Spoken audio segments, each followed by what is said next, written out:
Un aplauso a Angélica Lozano, cofundadora y CTO de Emlyn.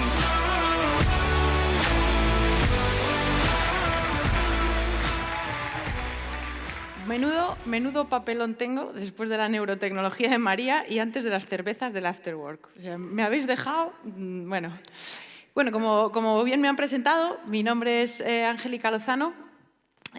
Trabajo como CTO, como directora de ingeniería en Emlyn. Fundamos la empresa a finales de 2014 y me gustaría empezar compartiendo con vosotros lo que considero el mayor hito en estos 7 años y medio de trabajo en Emlyn como CTO, que fue ganar el concurso de paellas hace una semana de la empresa. Oye, que en tu equipo estaba el único valenciano de la empresa. Ya, bueno, pues eso es la CTO, ¿no? Entonces esto, bueno, me llena de especial orgullo hoy. Me llenó de orgullo hace una semana, pero me llena especialmente hoy.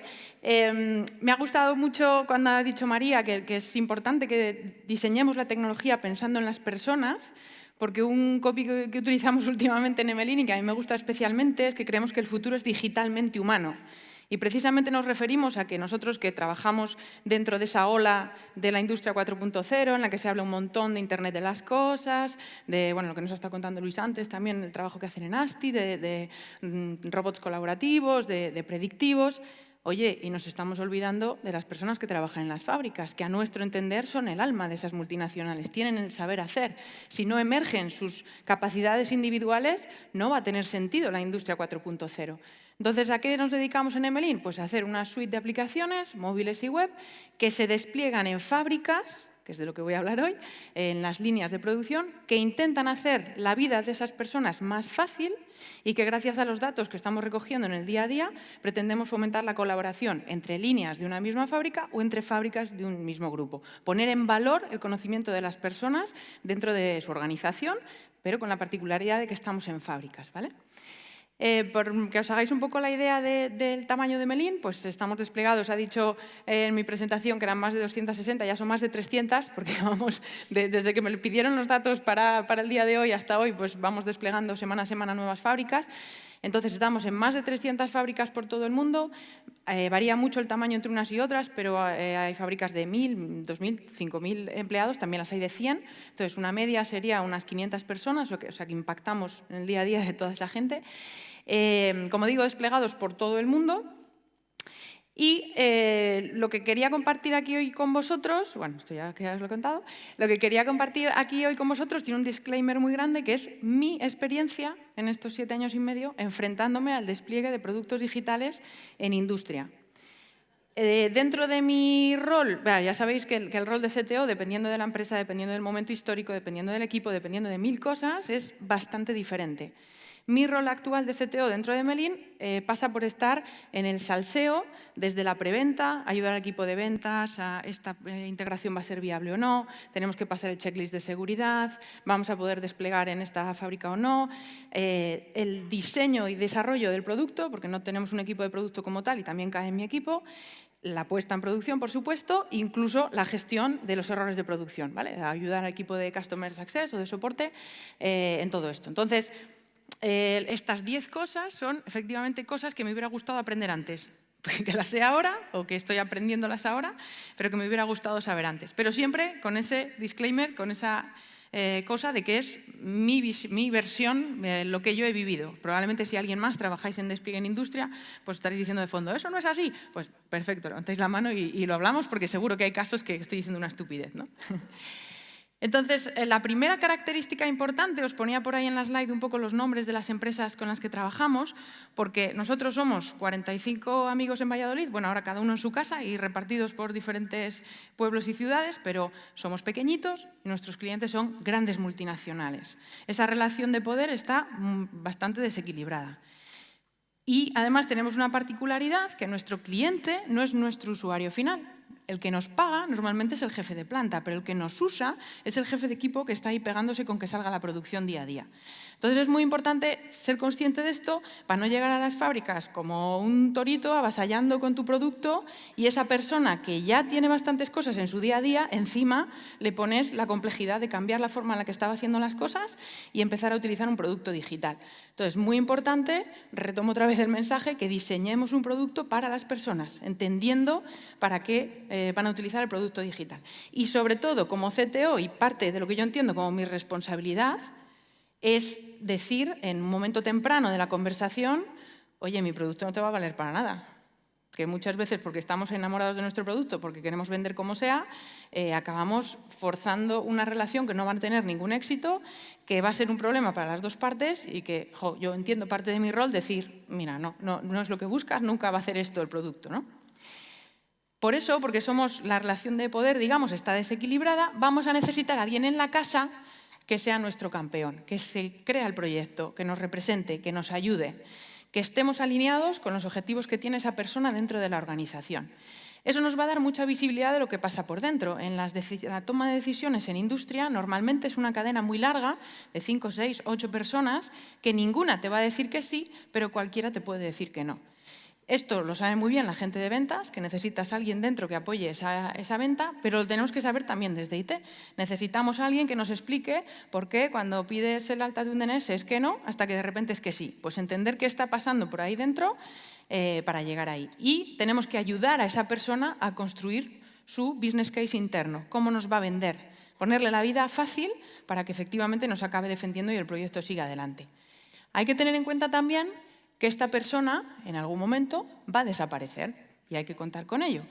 Nos pasa una cosa muy curiosa, que es que normalmente dentro de la ola de transformación digital la gente tiene parte de sus objetivos personales, o sea que el salario a final de año, el variable, depende de poner en marcha proyectos de innovación e incluso como objetivo puede ser trabajar con startups. Entonces se convierten en nuestros mejores amigos de la vida durante un año. Te vas de vacaciones en Navidad, a la vuelta dices, oye, eso que teníamos a medias, y te dice, ¿y usted quién es? Porque le han cambiado ya los objetivos del año y esta persona desaparece y olvídate, ¿no? Por eso ellos documentarios... Bueno, y una cosa también curiosa es que como sector de desarrollo de software somos razonablemente joven, entonces hablamos mucho del talento que se va para aquí y para allá, pero normalmente no nos hemos enfrentado todavía de forma masiva a las jubilaciones. En industria sí, entonces lo que nos ha pasado también, os pongo un ejemplo concreto, integración con la API de un cliente, hay un objeto determinado que no tiene identificador, por la razón que sea, se diseñó así esa API. Entonces al final, en esa sincronización que hacemos con sus datos, decidimos, decisión conjunta con ellos, hacer una comparación textual con la descripción en texto que escribe un humano de ese objeto. Se ve desde lejos que va a cascar eso, ¿verdad? Bueno, pues lo veíamos todos, pero como era la única opción que había, nos integramos así. La persona que toma esa decisión en nuestro cliente se jubila, viene un equipo nuevo, por el camino y sin saberlo nosotros se añade un identificador a ese objeto. ¿Qué pasa? Baja en producción, se ha sobrescrito la información, no tenía que sobreescribirse y la percepción es que la hemos liado y encima... Pero ¿cómo estáis comparando texto teniendo un identificador universal fantástico aquí para comparar, ¿no? Entonces, cuidado con esto, es un riesgo, somos pequeñitos, ellos grandes, la gente baila, documentad todas las decisiones que se tomen en acuerdo con vuestros clientes. Nosotros somos un equipo español que normalmente desarrollamos en inglés y la primera fábrica que desplegamos estaba a hora y media de París. Por una casualidad no buscada, los 4 ingenieros iniciales del proyecto, 3 hablábamos francés. Entonces, el multidioma fue como una cosa bastante natural. Hay mil frameworks en la tecnología que uséis para soportar esto. Si pretendéis trabajar con multinacionales, es algo que tenéis que tener desde el principio, pero sí que os hago 2 remarcas. Es muy importante pararse un poquito a pensar cómo va a ser ese proceso de traducción. Nosotros empezamos, ya os digo, que lo hacíamos nosotros, obviamente no escala, estamos en 16 idiomas ya, pues es imposible encontrar gente in-house que haga todo eso. Trabajamos con una agencia de traducción que nos hace de hub y encuentra traductores nativos de los diferentes idiomas y nosotros hemos puesto en marcha el mecanismo tecnológico. Cada 2 meses extraemos las cadenas de texto, nos las traduce la agencia de traducción y vuelven para importar de nuevo en el producto. No, parece una chorrada así contado, también muy alto nivel, ¿no? Pero esto es muy difícil de conseguir, una buena traducción en el producto y es fundamental cuando vamos a fábricas que las personas que nos usan normalmente no van a conocer más idioma que su idioma local. Entonces esto es súper importante. Y luego la parte del soporte de diferentes alfabetos, que de nuevo parece una obviedad, pero conforme vamos desarrollando se nos puede olvidar. A nosotros hace 2 semanas nos ha venido un bug de producción porque tenemos una extracción en PDF muy concreta que no salía en coreano. y dices, bueno, pues vamos a rascar un poquillo a ver aquí qué pasa con el coreano, si ya habíamos comprobado que sí que éramos multidioma. Claro, ¿qué pasa? Que según ha ido evolucionando el producto, esa librería en concreto que usábamos para extraer PDF no soportaba ese tipo de alfabeto. Resolver ese bug, que parece una chorrada, ha supuesto cambiar todo el motor de cómo generábamos el PDF en todas las partes del producto. Entonces, siempre tenemos que intentar resolver las cosas en casa y no que vía bug nos llegue de cualquier manera. ¿Hay que montar todo esto cuando montáis una startup de nuevas y no tenéis ningún cliente? Por supuesto que no, pero tened un ojo puesto en que estas cosas pueden pasar. Hay una cosa también que dentro de mi rol, como os decía, de estar en el salseo desde el principio, hay una presión por todas las partes muchas veces, mucha prisa por poner la cosa en marcha sí o sí. Y me dijo uno de nuestros primeros clientes una frase que ya se me ha quedado grabada, que bueno, como había prisa para ponerlo y sí, había que demostrar que esto tenía valor, que no sé qué, os ponemos ahí en un ordenador de sobremesa que hemos retirado, como cumple con las características hardware que nos estáis pidiendo, pues ya está, os damos acceso y lo montáis ahí. Y yo se lo conté toda contenta al señor oye, que me han dicho los ITs de la planta que pueden hacer esto de forma temporal. Y me dijo, temporal para siempre. Y dije, yo como que, no, temporal. 7 años hace de esto y ahí sigue el ordenador de sobremesa soportando la aplicación, que dices, oye, guay, si puede con ella, pues fantástico, ¿no? Claro, pero no, porque no tiene un tratamiento de servidor como tal, no tiene copias de seguridad y últimamente lo que nos ha pasado es que no estaba ni siquiera conectado a un gestor de tiempos. Se nos ha ido desfasando poquito a poco, hasta el punto de estar unos segundos por detrás del momento actual y eso generaba pues, bugs en el uso de las aplicaciones, lógicamente. La aplicación siempre pensaba que tenía información nueva que subir, el usuario no podía hacer logout y entonces se monta la de San Quintín porque es un bug, hay que resolverlo ya mismo, a ver qué haces ahora, que ese servidor no sirve, ¿no? Entonces, cuidado con empeñarse en sacar adelante las iniciativas, cueste lo que cueste, porque la cosa se va a quedar temporal para siempre. Perdón. Otra cuestión, por aquí paso por encima bastante deprisa, pero que hay que tener en cuenta, lo tenemos que tener en cuenta todos, sea cual sea el destino de vuestros desarrollos, ¿no? Que es la ley de protección de datos. Entonces, tenemos que tener cuidado con la información privada, con la información personal, pero aquí os lo pongo especialmente de ejemplo porque puede incluso convertirse en una barrera de entrada en determinados mercados. Nosotros fundamentalmente trabajamos en Europa, o trabajamos, mejor dicho, con empresas de matriz europea, aunque las fábricas están por todo el mundo. Pero concretamente en las alemanas, aunque la legislación es la misma, que es la europea, requiere la aceptación por parte de todo el comité de empresa y de los sindicatos en materia de protección de datos personales que efectivamente se pueda usar un determinado producto digital. Esto en una fábrica en concreto, que es la que iba un poco de punta de lanza, nos ha llevado como 6 o 8 meses sin hacer ningún cambio al producto. O sea, no es porque estuviéramos muy mal y ha habido que barrer la casa. No, es sin hacer ningún cambio al producto, entre 6 y 8 meses que por fin nos dieran el ok a desplegar en esa fábrica alemana. Con la mala suerte de que por el camino, lógicamente, el producto ha ido evolucionando.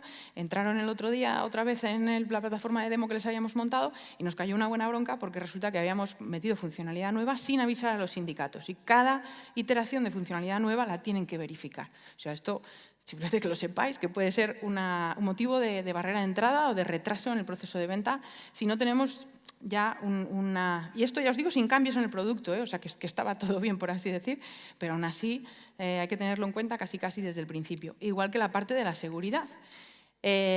Aquí normalmente dentro del proceso de venta, dentro de esas primeras conversaciones y más según nos movemos a un modelo cada vez más cloud, porque venimos de industria, de tener los servidores ahí enracados en la fábrica, ya están empezando a quitarse ese miedo y se están empezando a consumir servicios gestionados, servicios en la nube, pero ahora te lanzan al torito de seguridad para pasar su checklist, ¿no?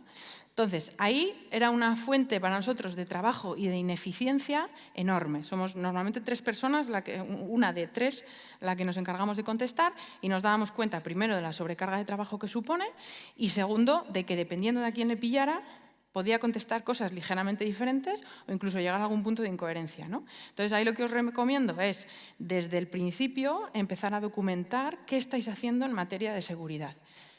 Es un rollo. Yo hasta hace 2 años era antidocumentación a tope, pero me doy cuenta de la utilidad, sobre todo en estos casos, ¿no? ¿Hace falta liarse a sacarse certificaciones desde el momento que montas la empresa? Hombre, pues no, pero tener un ojo en qué te va a pedir la certificación para que el día que quieras hacerla sea resolver la burocracia, pero ya está, porque los procesos los tienes en interno, pues esa parte sí. Y una cosa que me ha costado a mí un poco hacer clic en la cabeza es que no se refiere solo a la seguridad del producto, sino a todo el proceso de creación de ese producto.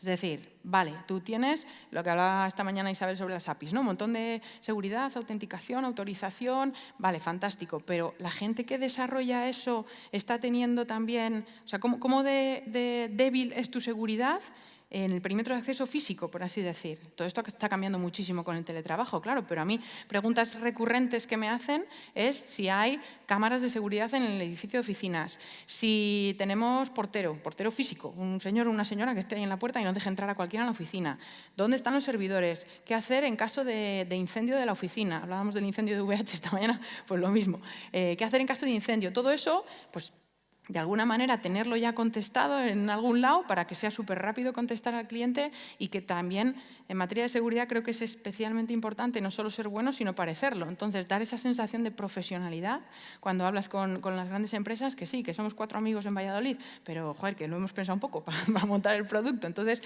transmitir esa imagen, súper importante también. Aunque hagamos todo esto, aunque seamos súper buenos y hagamos el diseño y la seguridad la tengamos fina, sabemos todos que la vamos a liar. En algún momento va a pasar algo grave hasta cierto punto. Sí que es verdad que nosotros, aunque trabajamos en fábricas, no trabajamos en servicios críticos. ¿Qué quiero decir? Que se cae mi servidor y los coches siguen saliendo al final de la línea. ¿Es un poco más molesto para el usuario final? Pues claro que sí.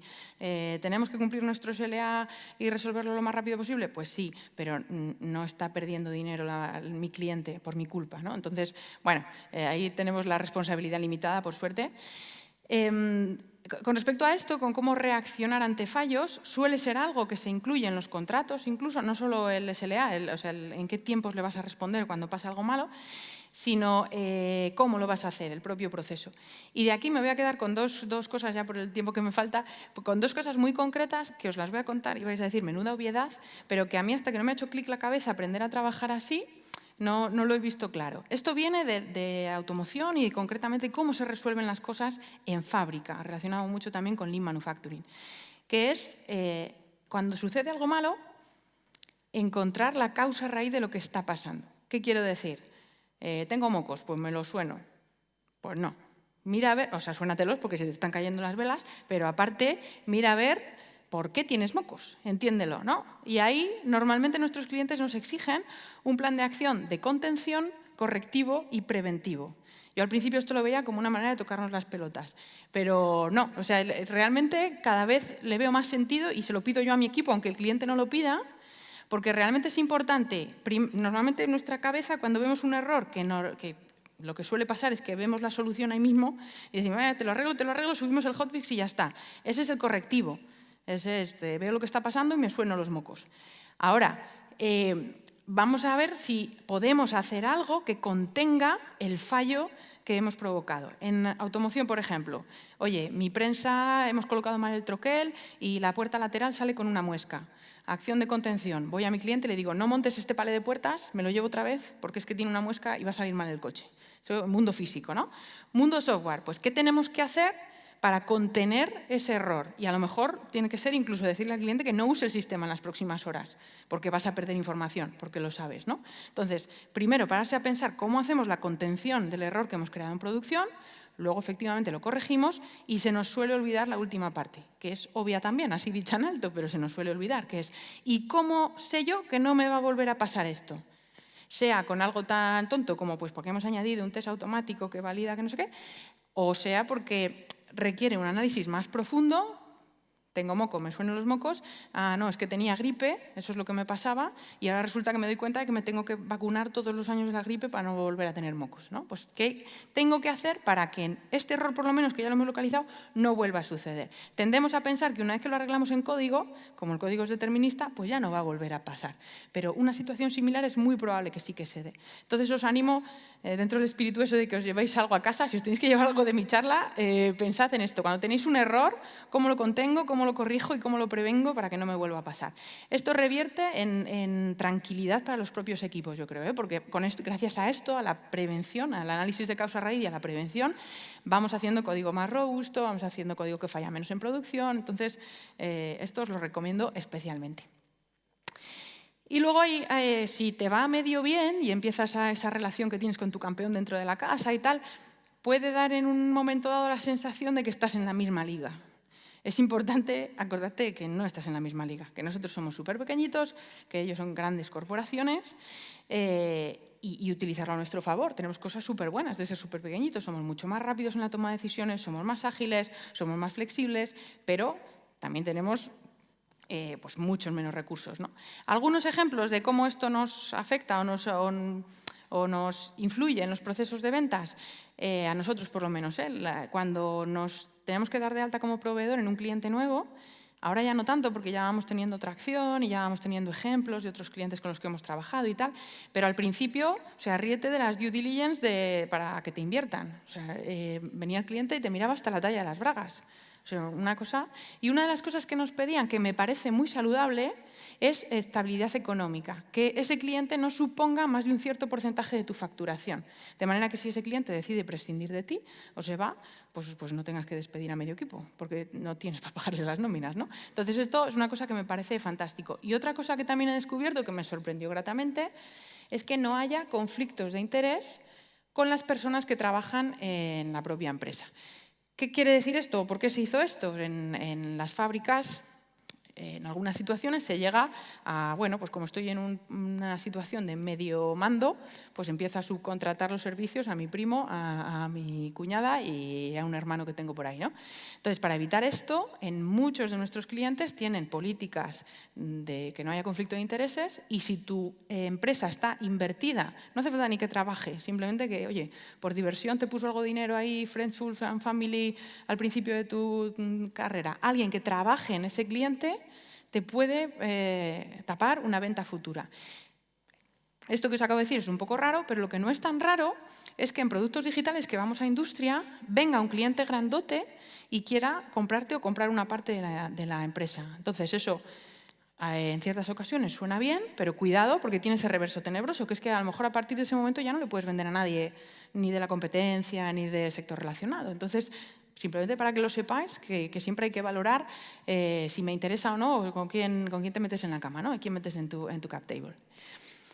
Y por último, esto yo lo había puesto pensando que nos lo hacían a nosotros porque éramos pequeñitos. Luego he oído a Luis que se lo hacían en Telefónica Microsoft y me he quedado pues, muy a gusto, la verdad.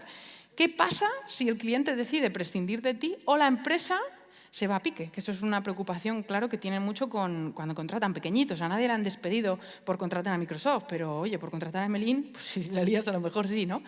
Entonces, en estos casos pasan dos cosas. Primero, que en nuestros contratos figura un plan de extracción de la información es tuya. Hablábamos antes de propiedad intelectual o industrial. Oye, mi software es mío, pero lo que guardas con mi software, los datos, tu saber hacer, es tuyo. Entonces, ahí figura un plan de extracción, cómo me llevo esa información si no quiero seguir contando contigo. Y luego hay una cláusula específica de qué pasa si la empresa se va a pique.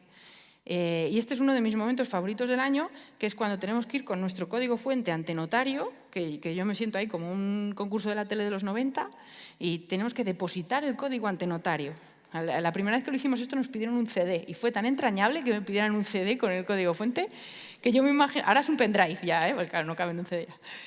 Yo me imagino ahí un cajón del notario lleno de pendrives de todas las empresas de Castilla y León que depositan su código ahí, no sé. O sea, me resulta, yo escribo código y 6 meses después digo git blame, oh mierda, era yo. O sea, ponte tú a leer el código de 7 años de desarrollo de unos fulanos que no conoces. Pero bueno, pues a nivel legal ahí está depositado el código ante notario por si acaso nos pasa algo como empresa, ¿no?